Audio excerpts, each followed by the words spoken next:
제 이름은 김명자입니다. 올해 68이죠.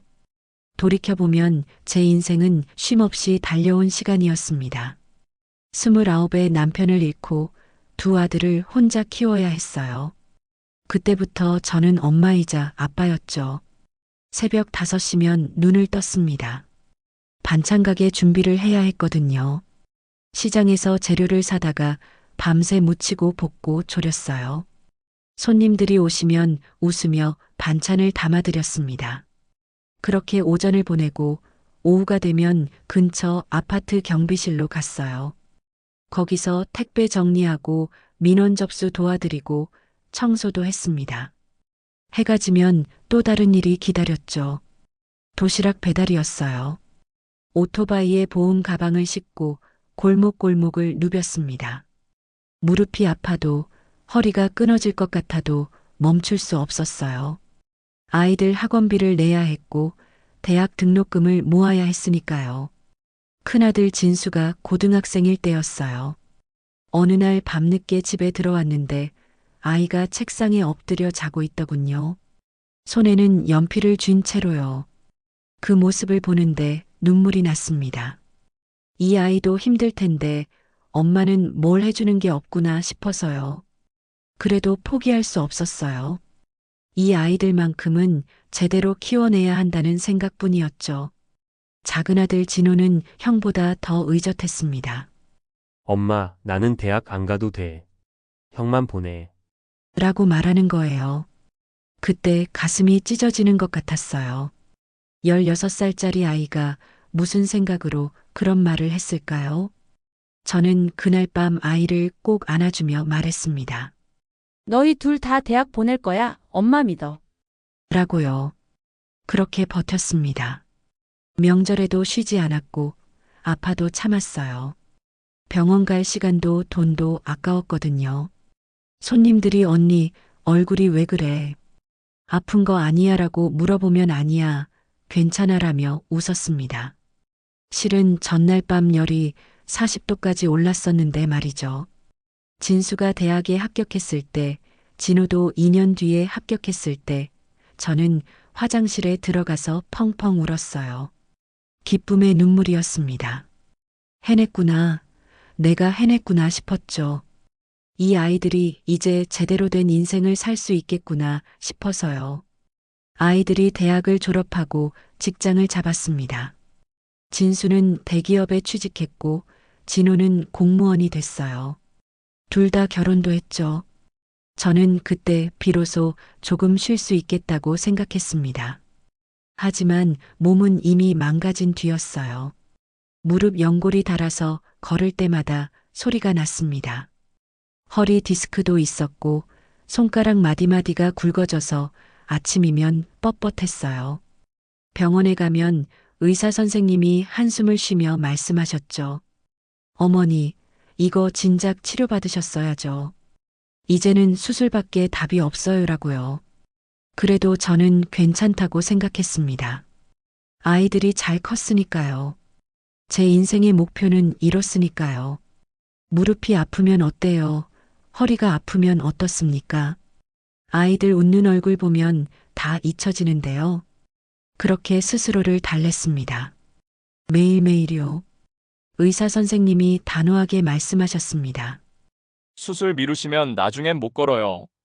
이번 달 안에 해야 합니다. 그 말을 듣고 나서야 진수에게 전화했어요. 숨기고 싶었지만 혼자서는 도저히 감당이 안 될 것 같았거든요. 엄마, 왜 이제 말씀하세요? 진작 말씀하시지라며 진수가 다급하게 물었습니다. 며칠 뒤 진수 내외가 병원에 함께 왔어요. 의사 선생님 말씀을 듣고 나서 진수가 제 손을 꼭 잡더군요. 엄마, 우리 집에서 지내세요. 수술하고 회복할 때까지 저희가 다 챙겨드릴게요라고요. 고마웠습니다. 정말 고마웠어요. 이 아이를 키우길 잘했구나 싶었죠. 며느리 수진이도 옆에서 환하게 웃으며 말했어요. 어머님, 저희 집 여유 있어요. 편하게 계세요. 그 말이 얼마나 따뜻하게 들리던지요. 수술을 하고 진순의 집으로 들어갔습니다. 아파트 30평짜리였어요. 깨끗하고 환했죠. 수진이가 안방 옆 작은 방을 제 방이라고 했어요. 어머님, 여기서 푹 쉬세요. 필요한 거 있으면 언제든 말씀하시고요라며 친절하게 대해줬습니다. 처음 며칠은 정말 편했어요. 수진이가 아침마다 미역국을 끓여줬고 진수는 퇴근하면 제 방에 들러 안부를 물었습니다. 5살 손자 준서도 할머니 방에 와서 장난감을 보여줬어요. 할머니, 이거 봐, 로봇이야. 라며 방긋방긋 웃는 모습이 귀여웠죠. 그런데 일주일쯤 지나자 분위기가 달라졌습니다. 수진이가 아침마다 바빠 보였어요. 집에서 재택 근무를 하는데 회의가 많다고 했죠. 어느 날 아침 제가 거실에서 텔레비전을 보고 있는데 수진이가 나오더니 말했어요. 어머님, 낮에는 조용히 좀 계셔 주시면 안 될까요? 회의가 많아서 집중이 안 돼서요. 그래서 제 방으로 들어갔습니다. 텔레비전 소리가 방해됐나 싶었거든요. 근데 그게 시작이었어요. 그 다음 날엔 수진이가 제 방문을 두드리며 말했습니다. 어머님, 준서 우유 좀 데워 주시면 안 돼요. 제가 회의 중이라서요. 무릎이 아팠지만 일어났어요. 부엌에 가서 우유를 데워 준서에게 줬죠. 아이가 고마워요. 할머니라며 웃었습니다. 그 웃음이 예뻐서 아픔을 잊었어요. 하지만 그날 이후로 요청이 점점 늘어났습니다. 어머님, 빨래 좀 개주실 수 있으세요? 어머님, 설거지 그냥 두지 마시고 바로바로 해주세요. 어머님, 준서 유치원 데려다 주실 수 있죠? 처음엔 당연하다고 생각했어요. 신세를 지고 있는데 이 정도는 해야죠. 근데 어느 순간부터 제가 쉬러 온 건지 일하러 온 건지 헷갈리기 시작했습니다. 아침에 눈 뜨면 해야 할 일 목록이 머릿속에 떠올랐어요. 준서 아침 챙기기, 빨래 돌리기, 설거지, 청소, 저녁 준비. 어느 날 무릎이 너무 아파서 침대에 누워 있었어요. 수술한 지 1달밖에 안 됐는데 너무 무리했나 봅니다. 그때 수진이가 문을 두드렸죠. 어머님, 괜찮으세요? 근데 저녁 준비는 하셔야 하는데. 제가 아픈 게 걱정이 아니라 저녁이 걱정이구나 싶었어요. 그날 저녁 무릎을 절뚝거리며 부엌에 섰습니다. 된장찌개를 끓이고 생선을 구웠어요. 진수가 퇴근해서 밥을 먹으며 말했죠. 엄마 맛있어요. 역시 엄마 손맛이 최고야. 그 말이 기뻐야 하는데 왜인지 씁쓸했습니다. 제 몸 상태는 아무도 묻지 않더군요. 1달이 더 지났습니다. 이제 수진이는 부탁이 아니라 지시를 했어요. 어머님, 빨래 돌리셨어요? 라는 말투가 어머님, 빨래 돌려주세요로 바뀌었죠. 작은 차이 같지만 제게는 크게 느껴졌습니다. 아침마다 준서를 유치원에 데려다 줬어요. 무릎이 아파도 손을 꼭 잡고 10분을 걸었습니다. 아이는 할머니 손이 좋은지 까르르 웃으며 제잘거렸죠. 할머니, 오늘 유치원에서 그림 그릴 거야. 할머니 그려줄게라고요. 그 말에 힘이 났어요. 하지만 집으로 돌아오면 다시 일이 기다렸습니다. 설거지, 청소, 빨래 널기, 장보기, 저녁 준비. 쉬는 시간이 없었어요. 제 방에 들어가 누우려고 하면 수진이가 불렀습니다. 어머님, 화장실 청소 좀 부탁드려요. 제가 회의가 있어서요. 어느 날은 참다 못해 말했어요. 수진아, 오늘은 무릎이 좀 심하게 아파서 쉬어야 할 것 같아. 그랬더니 수진이가 난처한 표정을 지으며 말했죠. 그러시면 준서는 누가 봐요? 제가 중요한 프레젠테이션이 있는데요. 그 말에 할 말을 잃었습니다. 제가 아픈 건 중요하지 않고 며느리 일만 중요한가 싶었어요. 결국 그날도 준서를 봤습니다. 아이랑 놀아주고 간식 챙겨주고 그림책 읽어줬어요. 무릎은 쿡쿡 쑤셨지만 참았습니다. 진수에게 말할까도 고민했어요. 근데 아들한테 며느리 흉보는 시어머니가 되고 싶지 않았습니다. 게다가 진수는 회사 일로 바빴어요. 매일 밤 11시가 넘어서 들어왔거든요. 피곤한 아들에게 제 불편함을 얘기하는 게 미안했죠. 그러던 어느 날이었어요. 준서 유치원에서 행사가 있다는 연락이 왔습니다. 수진이가 제게 말했죠. 어머님, 다음 주 수요일에 준서 유치원 행사 있어요. 제가 못 가니까 어머님이 가주세요. 부탁이 아니라 통보였어요. 그날 병원 예약이 있는데 라고 말했습니다. 정형외과 정기 검진 날이었거든요. 그랬더니 수진이가 답답하다는 표정으로 말했어요. 병원은 다음에 가시면 되잖아요. 애 행사는 그날밖에 없는데요. 그 순간 깨달았습니다. 제 건강은 뒤로 미뤄도 되는 일이고 며느리 일이나 준서 일이 우선이구나. 저는 그저 편리한 도구일 뿐이구나. 가슴이 무너지는 것 같았어요. 결국 병원 예약을 취소했습니다. 준서 행사에 갔죠. 다른 할머니들이 손주 키우시나 봐요라고 물으면 웃으며 고개를 끄덕였어요. 근데 웃는 게 힘들었습니다. 진짜 고마움으로 손주를 돌보는 게 아니라 어쩔 수 없이 돌보고 있다는 게 느껴졌거든요. 집에 돌아오니 수진이가 거실에서 노트북을 보고 있었어요. 어머님 다녀오셨어요. 준서 잘 놀았대요라며 물었습니다. 행사가 어땠냐고, 제가 힘들진 않았냐고는 묻지 않았어요. 그냥 준서만 물었죠. 그날 밤 제 방에 누워서 천장을 봤습니다. 이게 맞나 싶었어요. 평생 아이들 위해 살았는데 이제 좀 쉬고 싶은데 왜 또 이렇게 살아야 하나? 눈물이 주르륵 흘렀습니다. 소리내서 울고 싶었지만 참았어요. 옆방에서 들릴까 봐요. 그날도 준서를 유치원에 데려다주고 돌아오는 길이었습니다. 아파트 계단을 올라가는데 누군가 물을 흘렸는지 바닥이 미끄러웠어요. 조심하려고 했는데 순간 발이 헛디뎠습니다. 쿵 하는 소리와 함께 몸이 옆으로 쏠렸죠. 발목을 삐끗했어요. 아니, 삐끗한 정도가 아니었습니다. 뼈가 어긋나는 소리가 났거든요. 아악하는 비명이 저절로 나왔어요. 주저앉아서 발목을 붙잡았는데 이미 퉁퉁 붓기 시작했습니다. 주변에 아무도 없었어요. 그 시간에는 다들 출근하고 없었죠. 핸드폰을 꺼내서 수진이에게 전화했습니다. 한 번, 두 번, 세 번. 받지 않았어요. 문자를 보냈습니다. 계단에서 넘어져서 발목을 다쳤어. 병원 가야 할 것 같아. 10분을 기다렸는데 답이 없었습니다. 회의 중인가 봐요. 진수에게 전화할까 했지만 아들은 회사에 있을 시간이었어요. 괜히 걱정 끼치기 싫었습니다. 결국 혼자 일어섰어요. 발목이 저릿저릿 아팠지만 절뚝거리며 택시를 잡았습니다. 병원에 갔더니 인대가 늘어났다고 했어요. 깁스까지는 안 해도 되는데 최소 2주는 쉬어야 한답니다.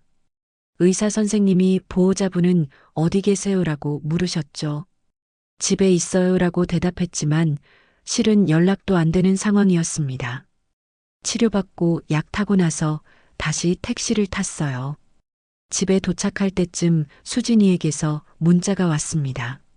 어머님, 회의 중이라 못 받았어요. 많이 아프세요? 그게 다였어요. 어디 계시냐고 도와드릴까요라는 말은 없었습니다. 집 현관문을 열고 들어갔어요. 거실에서 수진이가 노트북을 보고 있었죠. 저를 보더니 깜짝 놀라는 표정을 지었습니다. 어머님, 괜찮으세요? 병원 다녀오셨어요? 제가 목발을 짚고 있는데도 일어나지 않았어요. 응, 병원 갔어. 인대가 늘어났대라고 말했습니다. 수진이가 아이고, 큰일이네요라며 말했죠. 근데 그 다음 말이 제 가슴을 찔렀어요. 그럼 오늘 저녁은 어떻게 하죠? 진수 씨 오늘 회식인데. 순간 귀를 의심했습니다. 제가 다쳐서 병원 다녀온 날인데 첫마디가 저녁 걱정이라니. 화가 났어요. 정말 화가 났습니다. 하지만 참았죠. 배달시켜 먹으라고만 말하고 제 방으로 들어갔어요. 방문을 닫고 침대에 앉았습니다. 발목이 욱신욱신 아팠어요. 근데 마음이 더 아팠습니다. 이 집에서 저는 사람이 아니구나. 그냥 일하는 기계구나. 아파도 걱정해주는 사람이 없구나. 그런 생각이 들었어요. 저녁 때 진수가 회식에서 일찍 빠져나와 집에 왔습니다. 제 방으로 들어오더니 엄마 괜찮으세요? 많이 아프세요라며 걱정했어요. 그 모습에 조금 위안이 됐습니다.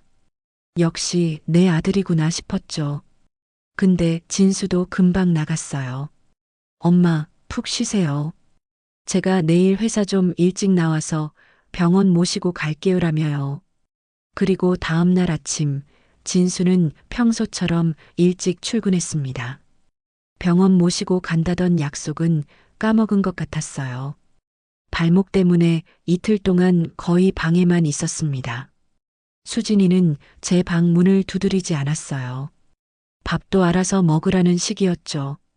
준서가 가끔 들어와서 할머니, 괜찮아라고 물어봤을 때가 유일하게 따뜻한 순간이었습니다.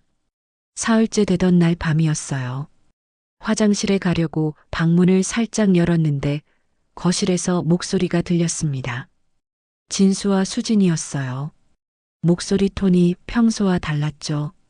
뭔가 심각한 대화를 하는 것 같았어요. 수진이 목소리가 먼저 들렸습니다.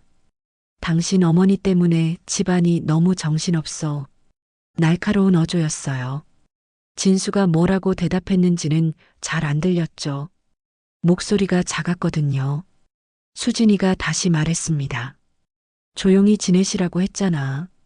근데 맨날 이것저것 소리 나고 TV 소리 크고 재택 근무하는 사람 생각 좀 해주셔야지. 제가 텔레비전 소리를 키운 적이 있나 생각해 봤어요. 한 번도 없었습니다. 오히려 소리를 최대한 줄여서 봤는데요. 진수가 그래도 엄마가 아프신데 라고 말하는 게 들렸어요. 그랬더니 수진이가 한숨을 푹 쉬더니 말했습니다. 솔직히 말할게. 처음엔 좀 도와드리려고 했어. 근데 이젠 부담이야. 맨날 집에 계시니까 눈치 보이고 회의할 때도 신경 쓰이고 가슴이 철렁 내려앉았습니다. 제가 부담이라니.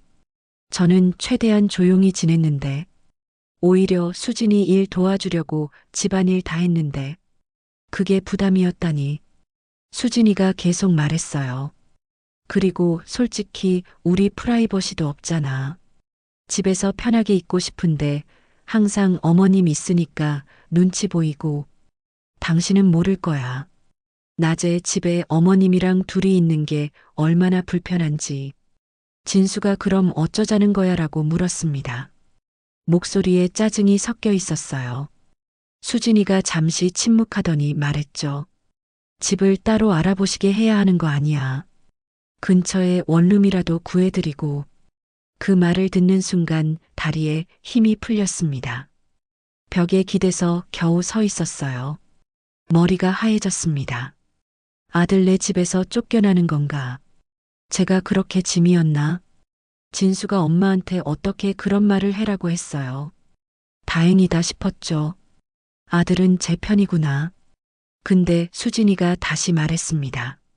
당신은 좋겠다. 낮에 회사가 있으니까. 나는 하루 종일 집에서 어머님이랑 있어야 한다고. 나도 스트레스 받아. 진수가 한참 아무 말도 안 했어요. 그러다 한숨을 쉬며 말했습니다. 알았어. 내가 엄마한테 조심스럽게 얘기해 볼게. 그 말에 무너졌어요. 아들도 결국 며느리 편이구나. 저는 정말 이 집에 필요 없는 사람이구나. 조용히 제 방으로 돌아왔습니다. 화장실도 못 갔어요. 그냥 침대에 앉아서 멍하니 벽을 봤습니다. 눈물이 주르륵 흘렀죠. 소리내서 울고 싶었지만 그러면 들릴까봐 이불로 입을 막고 울었어요. 평생 이 아이들 위해 살았는데, 모든 걸 포기하고 아이들만 키웠는데, 이게 결말인가 싶었습니다.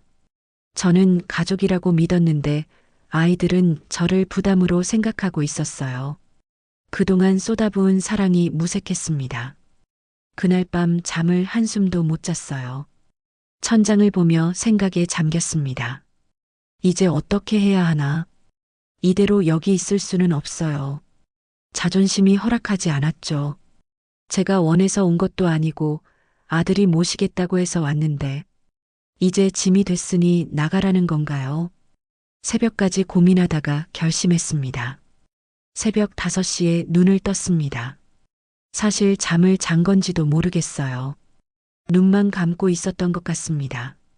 어젯밤 들었던 대화가 계속 머릿속을 맴돌았거든요. 부담, 집을 따로 그 단어들이 귓가에서 떠나질 않았어요. 침대에서 일어나 창밖을 봤습니다. 아직 어두웠지만 조금씩 밝아오고 있었어요. 새벽 공기가 차가웠죠. 심호흡을 했습니다. 그리고 생각했어요. 이대로는 못 살겠다고. 옷장을 열어 짐을 쌌습니다. 많지 않았어요. 옷 몇 벌, 세면도구, 약. 그게 전부였죠. 평생 살면서 모은 게 이것뿐이구나 싶어 쓸쓸했습니다. 가방을 다 싸고 나서 책상 앞에 앉았어요. 메모지를 꺼내 펜을 들었습니다. 뭐라고 써야 할까 한참 고민했어요. 원망을 쓸까, 섭섭함을 쓸까. 근데 그러고 싶지 않았습니다. 끝까지 좋은 엄마, 좋은 할머니로 남고 싶었어요. 결국 짧게 썼습니다. 준서 잘 키워라. 엄마는 잠시 쉬고 올게. 메모지를 책상 위에 놓고 가방을 들었습니다. 발목이 아직 아팠지만 참을만 했어요. 방문을 조용히 열고 나왔죠. 거실을 지나는데 준서 방에서 작은 코 고는 소리가 들렸습니다. 문틈으로 살짝 들여다봤어요. 아이가 곤히 자고 있었죠. 잠시 망설였습니다. 이 아이한테 인사라도 하고 갈까? 근데 그러면 마음이 약해질 것 같았어요. 조용히 현관문을 열고 나왔습니다. 문을 닫는 순간 눈물이 또 나려고 했지만 꾹 참았어요. 이제는 울지 말자고 앞만 보자고 다짐했습니다. 새벽 버스를 탔습니다. 어디로 가야 하나 생각하다가 예전에 살던 동네로 향했어요. 거기에 제가 10년 넘게 일했던 반찬 가게가 있었거든요. 주인 할머니가 아직 가게를 하시는지 궁금했습니다. 버스에서 내려 익숙한 골목을 걸었어요. 아직 새벽이라 가게들이 문을 닫고 있었죠. 반찬 가게 앞에 섰습니다. 간판이 바뀌어 있었어요. 다른 사람이 하고 있나 싶었는데 문에 임대 딱지가 붙어 있었습니다. 가슴이 뛰었어요. 이거다 싶었죠. 여기서 다시 시작하는 거예요. 부동산 전화번호를 적어뒀습니다. 9시가 되자마자 전화했어요. 안녕하세요. 반찬가게 자리 아직 있나요? 부동산 사장님이 친절하게 대답했습니다. 네, 있습니다. 보러 오시겠어요? 바로 달려갔죠. 가게를 보는데 감회가 새로웠어요. 10평 남짓한 작은 공간. 한쪽 벽은 유리창이라 햇빛이 잘 들어왔습니다. 주방 시설도 그대로 남아 있었어요. 얼마예요? 라고 물었습니다. 사장님이 말한 금액은 제가 모아둔 적금으로 충분히 감당할 수 있는 액수였어요. 할게요라고 바로 말했습니다. 사장님이 놀라며 생각 좀 해보시고 결정하셔도 됩니다라고 했지만 전 이미 마음을 정했어요. 계약서에 도장을 찍었습니다. 손이 떨렸어요. 두려움 때문이 아니었어요. 설렘 때문이었죠. 이제 진짜 제 인생을 사는 거예요. 누구 눈치 보지 않고 부담 주지 않고 제가 하고 싶은 대로 사는 겁니다. 은행에 가서 적금을 해지했습니다. 통장을 보는데 뭉클했어요. 40년 넘게 모은 돈이었거든요. 한 푼, 두 푼 아껴서 모은 피땀 어린 돈. 이제 이걸로 제 가게를 꾸미는 거예요. 시장에 가서 장을 봤습니다. 무, 배추, 깻잎, 고추, 멸치. 손에 익은 재료들이었죠. 이걸로 반찬을 만들 거예요. 제가 제일 잘하는 일, 제일 좋아하는 일. 가게로 돌아와 청소를 시작했습니다. 먼지를 닦고 바닥을 쓸고 유리창을 닦았어요. 해가 중천에 떴을 때쯤 가게가 반짝반짝 빛났습니다. 땀이 비 오듯 흘렀지만 기분이 좋았어요. 이렇게 일하는 게 행복한 거였구나 싶었죠. 간판 업체에 전화했습니다. 김명자 반찬이라고 써주세요. 제 이름을 내건 가게. 평생 처음이었어요. 늘 남의 가게에서 일했지 제 가게는 없었거든요. 간판이 달릴 생각을 하니 가슴이 벅찼습니다. 저녁 때 간판이 달렸어요. 하얀 바탕에 초록색 글씨로 김명자 반찬. 간판을 보며 한참을 서 있었습니다. 눈물이 났어요. 이번엔 슬픔의 눈물이 아니었어요. 기쁨의 눈물이었죠. 가게 안으로 들어와 의자에 앉았습니다. 창밖으로 석양이 보였어요. 주황빛이 가게 안을 물들였죠. 혼잣말로 중얼거렸습니다. 이제라도 내 삶 좀 살아보자. 그날 밤 가게 한쪽에 간이 침대를 놓고 잤어요. 불편했지만 편안했습니다. 제 공간이었거든요. 누구 눈치 볼 필요 없는 제가 주인인 곳. 이불을 덮고 누우니 처음으로 마음이 편해졌어요. 핸드폰을 봤습니다. 진수에게서 전화가 20통 넘게 왔더군요. 문자도 여러 개. 엄마 어디세요? 전화 좀 받으세요. 걱정돼요. 답장하고 싶지 않았어요. 조금 더 혼자 있고 싶었습니다. 전화기를 끄고 눈을 감았습니다. 내일부터 반찬을 만들어야죠. 손님들이 올까요? 장사가 될까요? 걱정도 됐지만 두렵지는 않았어요. 이건 제가 선택한 길이었으니까요. 가게 문을 연 지 사흘째 되던 날이었습니다. 손님이 하나둘 들어오기 시작했어요. 여기 새로 열었네요. 반찬 어때요라고 물으시길래 정성껏 만들었습니다. 한번 드셔보세요라고 대답했죠. 첫 손님이 깻잎 장아찌를 사가셨어요. 이틀 뒤에 다시 오셨습니다. 사장님, 깻잎 진짜 맛있더라고요. 이번엔 다른 것도 사갈게요. 그 말에 힘이 났어요.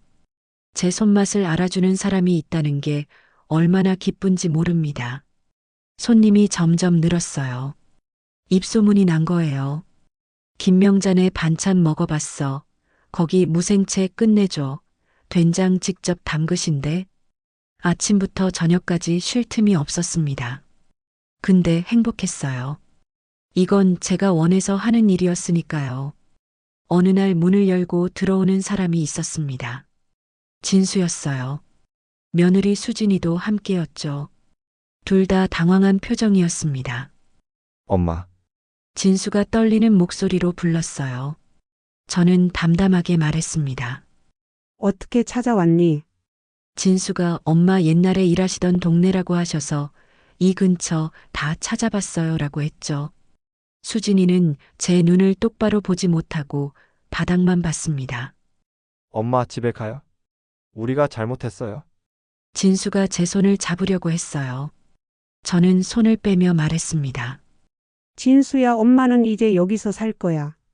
편하게. 수진이가 입을 열었어요. 어머님 죄송해요. 제가 너무 배려가 없었어요.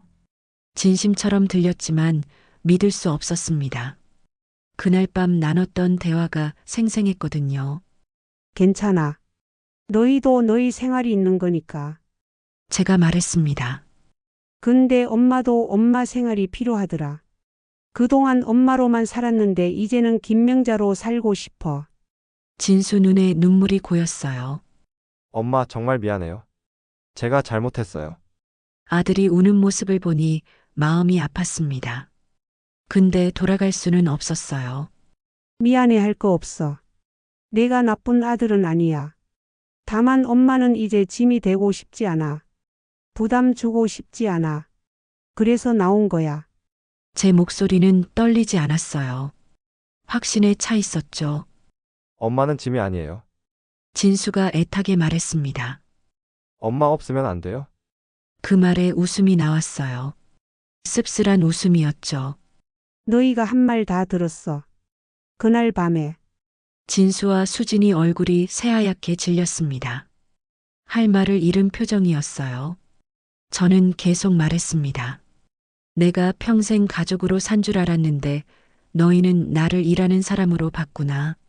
그러니 이제 나는 나로 살겠다. 손님이 들어왔어요. 사장님 멸치볶음 있어요. 저는 환하게 웃으며 대답했습니다. 네, 있어요. 잠깐만요. 진수 앞에서 손님을 응대했어요. 반찬을 담아드리고 돈을 받았습니다. 진수가 그 모습을 멍하니 바라봤어요. 아마 충격이었겠죠. 자기 엄마가 이렇게 당당하게 장사하는 모습을 처음 본 거니까요. 엄마가 이렇게 웃으시는 거 오랜만에 봐요. 진수가 중얼거렸습니다. 그동안 웃을 일이 없었으니까. 제가 대답했어요. 근데 여기선 매일 웃게 돼. 손님들이 맛있다고 해주실 때마다 기분이 좋거든. 수진이가 조심스럽게 물었습니다. 어머님 혼자 이 일 다 하세요? 힘드시지 않아요? 저는 고개를 저었어요. 힘들지 않아. 이건 내가 하고 싶어서 하는 일이니까.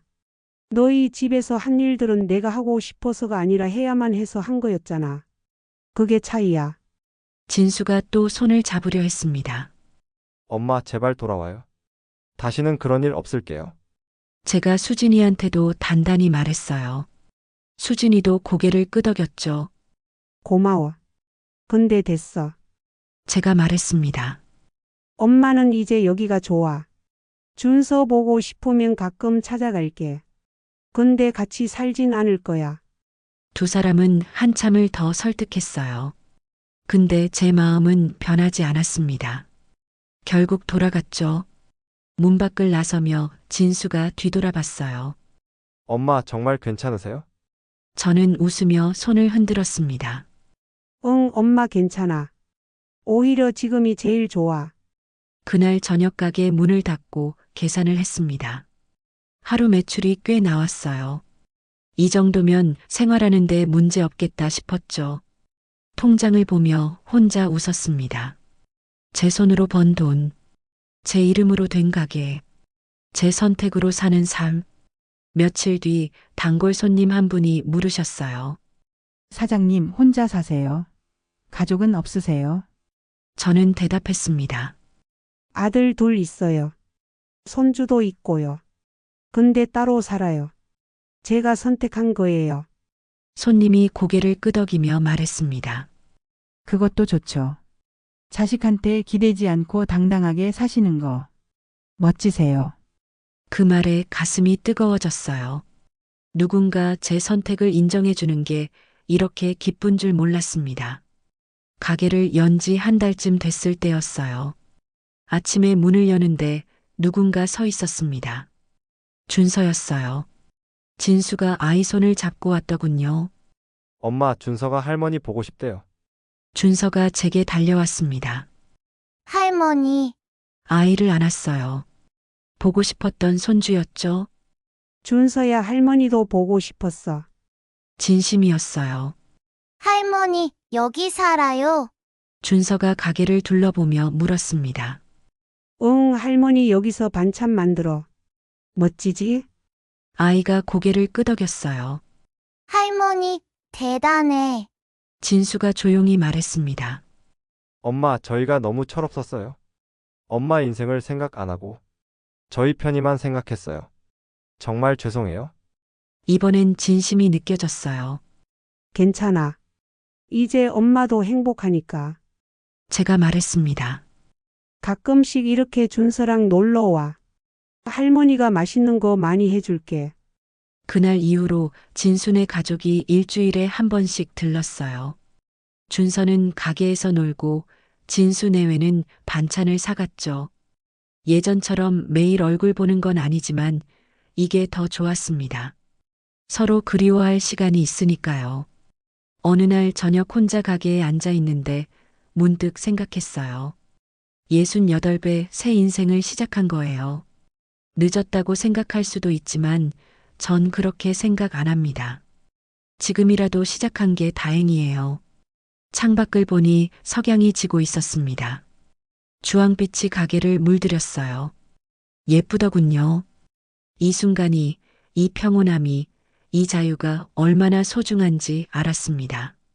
김명자의 하루는 멈추지 않습니다. 다만 이제는 남을 위해서가 아니라 저를 위해 달려요. 그게 차이죠. 그리고 그게 제 인생입니다.